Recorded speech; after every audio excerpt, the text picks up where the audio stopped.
নমস্কার দর্শক বন্ধুরা, মোটিভেশনাল শ্রীমন্ত ইউটিউব চ্যানেলে আপনাদের জানাই সুস্বাগতম। আজকে আপনাদের সামনে যে বিষয়বস্তু নিয়ে আলোচনা করব তা হল ভগবানের সংকেত, যা আমাদের ভালো সময়কে নিয়ে আসে। এই কয়েকটি সংকেতের মাধ্যমে ঈশ্বর আমাদের জানিয়ে দেন যে আমাদের জীবনে ভালো সময় আসতে চলেছে। এই সংকেতগুলি আপনার জীবনে কখনো যদি দেখা দেয় তাহলে আপনাকে বুঝতে হবে যে আপনার ওপর ভগবানের অশেষ কৃপা রয়েছে। বন্ধুরা, এই বিষয়টা আমাদের সকলের মনে রাখা প্রয়োজন যে আমাদের জীবনে সুখ অথবা দুঃখ কোনটাই চিরস্থায়ী নয়। সময় যখন আমাদের খুব খারাপ যায় তখন অনেক সময় আমরা এই বলে নিজেদের সান্ত্বনা দিই, এই খারাপ সময় খুব শীঘ্রই কেটে যাবে এবং কিছুদিনের মধ্যেই ভালো সময় আসবে।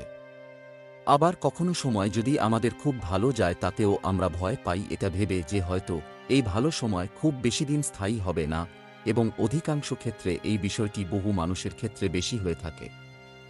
ভালো সময় অল্পের মধ্যে শেষ হয়ে যায় আর খারাপ সময় দীর্ঘদিন ধরে স্থায়ী থাকে, যেন কোনো অবস্থাতেই এই খারাপ সময় কাটতেই চায় না। তবে কিছু কিছু সময় এমন বেশ কিছু ইঙ্গিত পাওয়া যায় যা থেকে পরিষ্কার বোঝা যায় যে আমাদের জীবনে ভালো সময় আসতে চলেছে, এবং এই ভালো সময় আমরা আমাদের নিজেদের চেষ্টায় আরও দীর্ঘস্থায়ীও করতে পারি। এই ভিডিওর মাধ্যমে এই বিষয় নিয়ে আপনাদের সামনে বিস্তারিত আলোচনা করব। বন্ধুরা, ভালো সময় আসার পূর্বে প্রথমেই ঈশ্বর যে সংকেত দেন তা হল আমরা অনেক সময় রাত্রে স্বপ্ন দেখে থাকি। স্বপ্নে আপনি যে বিষয়টি দেখলেন তা যদি আপনি সম্পূর্ণ মনে রাখতে সক্ষম হন তাহলে আপনার জীবনে ভালো সময় আসতে চলেছে। আর যদি স্বপ্নের ঘটনাটি আপনার জীবনের সঙ্গে পুঙ্খানুপুঙ্খ অর্থাৎ একেবারে হুবহু মিলে যায়, অর্থাৎ সত্যি সেই ঘটনাটি ঘটে থাকে, তাহলে সম্পূর্ণ নিশ্চিত হয়ে যান যে ভগবান আপনার সঙ্গেই রয়েছেন এবং তিনি সর্বদা আপনাকে লক্ষ্য রাখছেন। এই সময় অবশ্যই আপনি আপনার ইষ্ট দেবতাকে স্মরণ করুন এবং তার প্রতি আস্থা রাখুন। দ্বিতীয়ত, এরকম অনেক সময় দেখা যায় যে আমরা বিভিন্ন সিদ্ধান্ত গ্রহণ করে থাকি। এইরকমই আপনি হঠাৎ একটি সিদ্ধান্ত নিলেন এবং সিদ্ধান্তটি সঠিক হল, এরকম বিষয় যদি আপনার জীবনে বারবার হয়ে থাকে তাহলে আপনি সম্পূর্ণ নিশ্চিত হয়ে যান ঈশ্বর আপনার সঙ্গেই আছে, আপনার প্রতি ভগবানের অগাধ কৃপা রয়েছে। তৃতীয়ত, আপনি খুব খারাপ অবস্থার মধ্য দিয়ে যাচ্ছেন, তবুও আপনি কারো ক্ষতি চাইছেন না। আপনি সর্বদা ইতিবাচক চিন্তাভাবনা করছেন। আপনার ক্ষতি সাধনের চেষ্টা অপর কেউ করলেও তার ক্ষতি আপনি চাইছেন না। এই রকম ভাবনা যদি আপনার মধ্যে কাজ করে তাহলে এর দ্বারা বোঝা যায় যে আপনার উপর ঈশ্বরের বিশেষ কৃপা দৃষ্টি রয়েছে। চতুর্থ সংকেতটি হল হঠাৎ করে যদি আপনি অত্যধিক খুশি হওয়ার কোন কারণ ছাড়াই যদি আপনি এই রকম খুশি অনুভব করেন, মনের মধ্যে যদি এক পরম শান্তি অনুভব করেন, তাহলে আপনি নিশ্চিত হয়ে যান যে আপনার আগামী দিনগুলো সুন্দর হতে চলেছে, আপনার অসফল কাজ সফল হতে চলেছে। বন্ধুরা, আপনারা যতই ব্যস্ত থাকুন না কেন, ঈশ্বরের পূজা বা ঈশ্বর সাধনার জন্য সারাদিনের হাজার কাজের মাঝেও একটু সময় বার করেন। এছাড়াও হিন্দু গৃহস্থের প্রতিটি বাড়িতেই ভগবানের জন্য একটি আলাদা স্থান রাখা হয়। অনেকেই পৃথকভাবে একটি ঠাকুর ঘর তৈরি করেন, আবার অনেকেই নিজেদের শোবার ঘরের পাশে একটু জায়গা নির্বাচন করে ভগবানকে সেখানে প্রতিষ্ঠা করেন। আমরা বাড়ির সুখ শান্তি মঙ্গল কামনার জন্য ভগবানের পূজা করে থাকি, কিন্তু আপনি কি জানেন যে আপনি যখন পূজা করছেন সেই সময়ও ভগবান সংকেত প্রদানের মাধ্যমে জানিয়ে দেন যে তিনি আপনার সঙ্গে আছেন নাকি নেই? বন্ধুরা, যখন কোনো ব্যক্তি ভগবানের পূজা অর্চনা করেন তখন নিশ্চয়ই প্রদীপ প্রজ্বলন করে থাকেন।